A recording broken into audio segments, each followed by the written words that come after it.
සිරකරුවන් රඳවා තබා ගැනීමට සුදුසු ප්‍රමාණය ඉක්මවල තමයි සිරකරුව රැඳීලා. ඒක මීගමුවට විතරක් එල්ලෙන චෝදනාවක් නෙවෙයි. අනිවාර්යයෙන්. දැන් ප්‍රශ්නේ ඇති වෙච්ච තැන මීගමු හින්දා අපි එතනින් පටන් ගමු. අනිත් බන්ධනාගාර සම්බන්ධයෙන් මා සතු එහෙම තොරතුරු නැහැ. බන්ධනාගාරේ රඳවා තබා ගන්න සුදුසුකම් පහසුකම් තියෙන්නේ 817 අතර ප්‍රමාණයක් නම් මීගමු බන්ධනාගාරේ මේ කියන අවස්ථාවේ 1200ත් 1600කුත් ප්‍රමාණයක් අතර සිරකරුව රඳවා තබලා තියෙනවා. නිදාගද්දි හිස තියෙන ස්ථානයේ තව කෙනෙක්ගේ පාදේ සැමන් ටින් එකක පැක් කරනවා වගේ සිරකරුව ඉදලා තියෙනවා. ඉතින් මේක සිද්ධ වෙන්න බලපාන හේතු කාරණා කීපෙකුත් තියෙනවනේ. නීතිය හරියට ක්‍රියාත්මක වෙනවා නම් ඒට අදාළ යටිතල පහසුකම් හරියට තියෙන්න ඕන කියන එකයි මගේ ස්වාධීන මතය.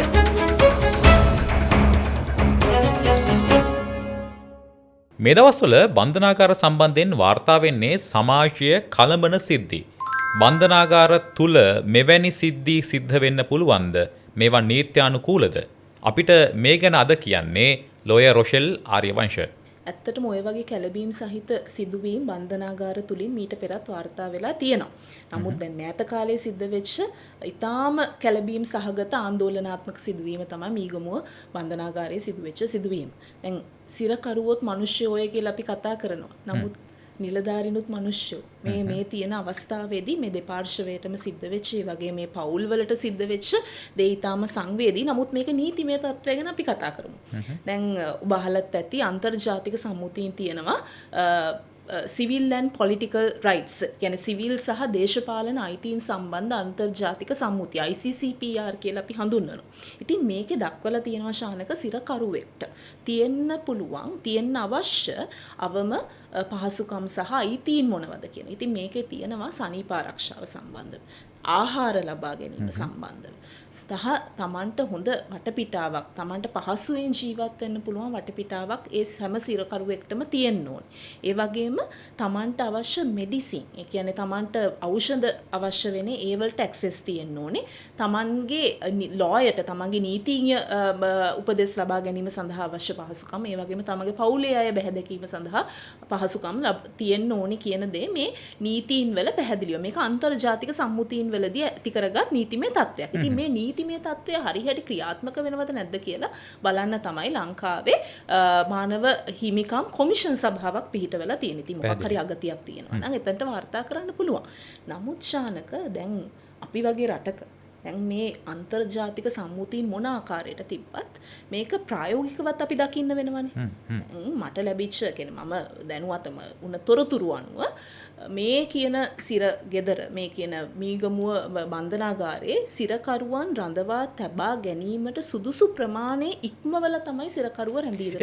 ඒක මීගමුවට විතරක් එල්ලෙන චෝදනාවක් නෙවෙයි. අනිවාර්යයෙන්. දැන් ප්‍රශ්නේ ඇති වෙච්ච තැන මීගමු හින්දා අපි එතනින් පටන් ගමු. අනිත් බන්ධනාගාර සම්බන්ධයෙන් මා සතු එහෙම තොරතුරු නැහැ. නමුත් මන් තොරතුරු මට ලැබිච්ච ආකාරයට ඊටාම ඉහළ ප්‍රමාණයකින් කියන්නේ බන්ධනාගාරේ රඳවා තබා ගන්න සුදුසුකම් පහසුකම් තියෙන්නේ 817 අතර ප්‍රමාණයක් නම් මීගමුව බන්ධනාගාරයේ මේ කියන අවස්ථාවේ 1200ත් 1600කුත් ප්‍රමාණයක් අතර සිරකරුව රඳවා තබලා තියෙනවා. ඉතින් ඊටාම අපහසුවෙන් සමහර සිරකරුවන්ගේ ශානක ලැබිච්ච තොරතුරු වලට අනුව හිස නිදාගද්දි හිස තියෙන ස්ථානයේ තව කෙනෙක්ගේ පාදේ. ඒ කියන්නේ ඒක සැමන් ටින් එකක පැක් කරනවා වගේ සිරකරුව ඉදලා තියෙනවා. ඉතින් මේක සිද්ධ වෙන්න බලපාන හේතු කාරණා කීපෙකුත් තියෙනවනේ. දැන් ශානක අපි දන්නවා මත්ද්‍රව්‍ය සම්බන්ධ චෝදනාවලදී අප ලබා දීම තත්ත්වය, අප ලබා දීම රීතිය, අප ලබා නොදීම තමයි ව්‍යතිරේකයේ වශයෙන් සැලකන්නේ. ඒක අපි හැමෝම දන්නවා. නමුත් මේ අප ලබා දෙන්න පදනම් කරගන්නේ අදාළ මත්ද්‍රව්‍ය සන්තකයේ තිබ්බ ප්‍රමාණය, තනිහා අනන්‍ය සන්තකයේ තිබිච්ච ප්‍රමාණය. එතකොට මේ ප්‍රමාණය ගැන සැලකද්දී ග්‍රෑම් 10ට වඩා වැඩි ප්‍රමාණයක් නම් තිබේ ලංකාවේ නීතිය අනුව අනිවාර්යයෙන්ම අභියාචනාධිකරණයෙන් තමයි අප ලබා ගැනීමේ හැකියාව පවතින්නේ. ඉතින් ශානක දැන් මේ ප්‍රමාණය තීරණය කරන්නේ කවුද? මේ ප්‍රමාණය පොලිසිය අත්අඩංගුවට ගන්න අවස්ථාවේදී කිරලා මැනලා ඒ සම්බන්ධ තොරතුරු වාර්තා කරලා තිනවා. නමුත් මෙතන තියෙන්නේ සුද්ධ බරක් නෙමෙයි. මේ සුද්ධ බර ගැන තීරණය කරන්නේ රජයේ රස පරීක්ෂක දෙපාර්තමේන්තුවේ නිලධාරීන්. ඉතින් රස පරීක්ෂක වාර්තා වෙනකන් විශාල කාලයක් බලාගෙන සමහර පිරිසට ගොඩාක් කාලයක් මේ සම්බන්ධයෙන් බලාගෙන ඉන්න වෙනවා. ඒ බලාගෙන ඉන්න කාලය අතරතුර ඉතින් හිරගෙදර තමයි කාලය ගත කරන්නේ. ඉතින් ඔය අඩුපාඩුව හින්දා අනවශ්‍ය පිරිසක් මේ සිරගෙවල් තුල කාලාන්තරයක් තිස්සේ රැඳී තියෙනවා. ඒ කියන්නේ මං කියන්නේ මේ වැරදි කරපු මිනිස්සු ඔක්කොම සමාජගත කරන්න ඕනේ කියලා. නමුත් අප ලබා ගැනීමේ හැකියාව නැති වෙලා තියෙන මේ රස පරීක්ෂක වාර්තා ප්‍රමාද වීම මත මේ එක කාරණාවක් විතරයි. මේ කාරණාව හින්දා මිනිස්සු ඇතුලේ බහුතරයක් රැඳී ඉන්නවා. ඉතින් අර කන්ජෙෂන් කියන එක මේ පිරිස වැඩි වෙලා තද බදයක් ඇති වෙනවා කියන එක වැඩි. දැන් තද බදය ගැන කතා කරද්දී ශානක තව ප්‍රායෝගික ප්‍රශ්නයක්. සනීප ආරක්ෂා පහසුකම්. දැන් හිතන්න 1000කට යන්න තියෙන ටොයිලට්ස් ප්‍රමාණය 1600කට යන ප්‍රමාණවත් නෑ නේ. ඔබටත් තේරෙනවා මටත් තේරෙනවා. පැහැදිලි. එතකොට මේ ප්‍රමාණවත් පහසුකම් නැති වුණාම මොකද වෙන්නේ? මිනිස්සුන්ට තමන්ගේ ජීවිතය, ඒ කියන්නේ මේ සිරකරුවොත් මිනිස්සුයෝ කියන සංකල්පය ඕකනේ. ඔබ එන අදහස ආණ්ඩුව පැත්තට අපි තල්ලු කරොත් මම කියන්නේ මොනම රජය ආණ්ඩුව නෙවෙයි රජය මේක රජය විසින් මැදිහත් වෙලා මේ සිරකරුවන්ගේ පහසුව හදන්න ඕන කියන කාරණාව දෙන්නේ. මම කියන්නේ මේ රජය මේ පවතින ආණ්ඩුව නෙවෙයි. මේක කාලාන්තරයක් තිස්සේ එක කාලවල කරපු ආණ්ඩුවට අපිට ඇඟිලි දික් කරන්න පුළුවන්. එයාලා මැදිහත් වෙන්න ඕනද මේකට? ඔව් මෙහෙමයි. ඒ කියන්නේ හිරගෙවල් හදනවා කියන එක නෙවෙයි. එහෙමනම් අර තියෙන ක්‍රියාවලියේ තියෙනවා පොඩි අඩු උළුහුණුකම් මේවත් අපි හදන්න ඕනේ. අනිවාර්යෙන්. දැන් අපේ රටේ භාණ්ඩාගාරය, අපේ රටේ තියෙන වත්කම් අනුව අපිට එකරැයින් මේවා සුඛෝපභෝගී ස්ථාන බවට පෙරලන්න අමාරු වෙන්න පුළුවන්. රජයක් වශයෙන් වෙනත් ප්‍රයෝරිටි දිය යුතු, මුල් ස්ථානයේ දිය යුතු තවත් වගකීම් තියෙන්න පුළුවන්. ඒක පිළිගන්න වෙනවා. නමුත් ශානක දැන් මේ වගේ ගැටලු ඇති වෙන කාරණා හඹාගෙන යද්දි මේ කාරණා තමයි ඉස්මතු වෙන්නේ. එතකොට සිරකරුවන්ට අවශ්‍ය අවම පහසුකම් ටික අඩු ගානේ සිරකරුවෙක්ට රැට හොඳට නිදා ගන්න පහසුවෙන් අතපය දිගහැරලා නිදා ගන්න පුළුවන් ප්‍රදේශයක් තියෙන්න ඕනනේ. දැන් ওই සිද්ධියත් එක්ක අපිට තව සිද්ධිය ආනන්න පුළුවන් මේ දවස්වල කතා බහ කරන සිද්ධියක් එක තියෙනවා. යම් විදියකින් ඒ වගේ චරිත වලටත් සිරමැදිරිවල පහසුකම් නැහැ කියලා. ඒතර මේ සිද්ධිය අපිට ඒකට අඳලා ගත්තොත් එහෙම සමස්තයක් විතර එහෙමනම් අපිට නීතිය ක්‍රියාත්මක කරන්න බෑ වගේ ප්‍රශ්නකුත් ආයි මතුවෙන්න පුළුවන්. දැන් නීතිය හරියට ක්‍රියාත්මක වෙනවා නම් ඊට අදාළ යටිතල පහසුකම් හරියට තියෙන්න ඕන කියන එකයි මගේ ස්වාධීන මතය මේ ශානක. මොකද ඒක ඕනම කෙනෙක් ඔබ වුණත් සාමාන්‍ය පුරවැසියෙක්ට වුණත් නීතිය හදාරපු නීතිඥවරියක් විදියටත් ඕනම කෙනෙක්ට පිළිගන්න පුළුවන් තත්වයක් නේ. දැන් විනිසුරුවරයෙකුට නීතිය යොදාගෙන නීතියේ ඉඩ ඇතුලේ තියෙන නීතිය අනුව උන්ට ගන්න ඕන තීරණ සීමා කරන්න බෑ. දැන් අප පනත අදාළ කරගෙන හරි මොකක් හරි පනතක් අදාළ කරගෙන මේ සිරකාරයට අප ලබා දෙන්නේ නෑ හිරකට යවනවා කියන එක තීරණය කරන්න විනිසුරුවරයාට සිදු වෙනවනේ. ඒකනේ නීතිය ඇප්ලිකේෂන් එක. නමුත් එතනින් එහාට යන ක්‍රමවේදය හරියට ක්‍රියාත්මක වෙන්න නම් ඒ සිරකරුවන්ට තියෙන අවම පහසුකම් ටික තියෙන්න ඕනේ. ඒක අනිවාර්යයි. දැන් 10කට ඉන්න පුළුවන් සිරගෙදරකට මේ 20ක් දාලා හරියන්නේ නැහැ නිශානක. අපි පූර්ව නිගමනට එන්න බෑ. තවම මේ සිද්ධි විමර්ශන වෙමින් තියෙන සිද්ධි. ඒ අතරේ අපි දැක්ක නමුත් ප්‍රවෘත්ති වාර්තා කරනවා ආරක්ෂක අංශ මැදිහත් වෙලා වෙඩි තැබීම් සිද්ධ කරනවා, පහර දීම් සිද්ධ කරනවා වගේ දේවල් සිද්ධ කරනවා කියලා. එතකොට තවත් පිරිසක් කියනවා මේ බන්ධනාගාර කියන්නේ මුදා නොගත් ප්‍රදේශ නෙවෙයි. ඒවත් සාමාන්‍ය විදිහටම මේ සිවිල් වැසියන්ට හෝ නැත්නම් මහජන ආරක්ෂාවට බාධාවක් සිද්ධ වෙන්න පුළුවන් දේවල් සිද්ධ වෙනවා නම් මේ විදිහට ආරක්ෂක අංශවලට පොලිසියට මැදිහත් වෙන්න පුළුවන් කියලා. හැබැයි ජේලර්වරු එහෙම නැත්නම් මේ කියන බන්ධනාගාර නිලධාරීන්ට වගකීමක් පවර්ලා තියෙනවා. ඔවුන්ටත් යම් විදියකින් යම් බලයක් දීලා තියෙනවා. ඒ වගේම ආරක්ෂාව සම්බන්ධව කටයුතු කරන්න ඔවුන්ට උපකරණ තියෙනවා.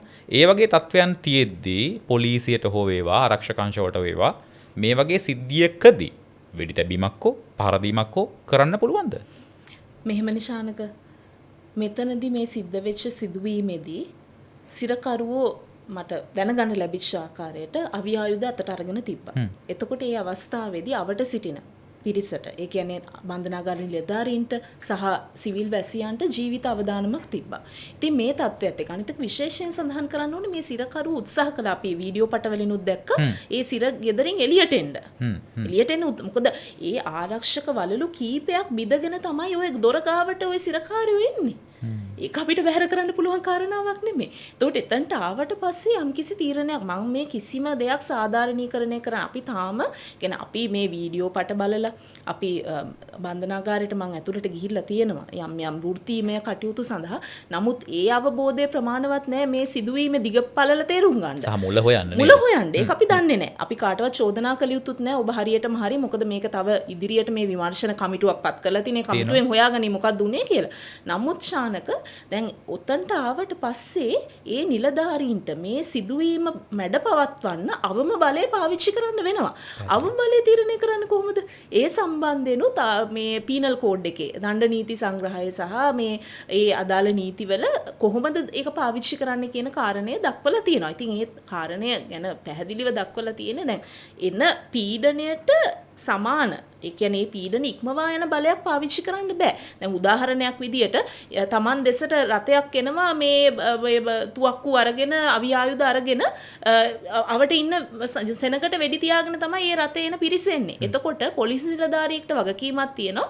තමමුත් වෙඩි තියලා ඒ වාහනේ නවත්තන්න ඕ එන පිරිසට මේ වෙඩි තියලා උන්ව මැඩ පවත්වන්න. ඒක අවම බලය. නමුත් ඔය කියන වාහනේම ඔය කියන පිරිසෙද්දී අවි ආයුධ ටිකත් පැත්තකට දාලා ඒ මිනිස්සු පලා යනවා අර පොලිස් නිලධාරියට බෑ වෙඩි තියන්න. මොකද අවි ආයුධ ටික අතේ නැහැ. පැහැදිලි. මේ සිද්ධිය සම්බන්ධව අපිට තවමත් පූර්ව නිගමන වලට එන්න බෑ. මේ සම්බන්ධව පරීක්ෂණ සිදු කරනවා සහ ඒ වෙනුවෙන් කණ්ඩායම් පත් කරලා තියෙනවා. නමුත් සිරකරුවෝද මිනිස්සුයෝ ඒ වගේම මේ කියන බන්ධනාගාර නිලධාරීන්ද මිනිස්සුයෝ කියන තැනින් අපි මේ සාකච්ඡාව අවසන් කරනවා. ද ලෝ ටොක්ස් මේ කතා බහට එකතුනේ ලෝය රොෂෙල් ආර්යවංශ.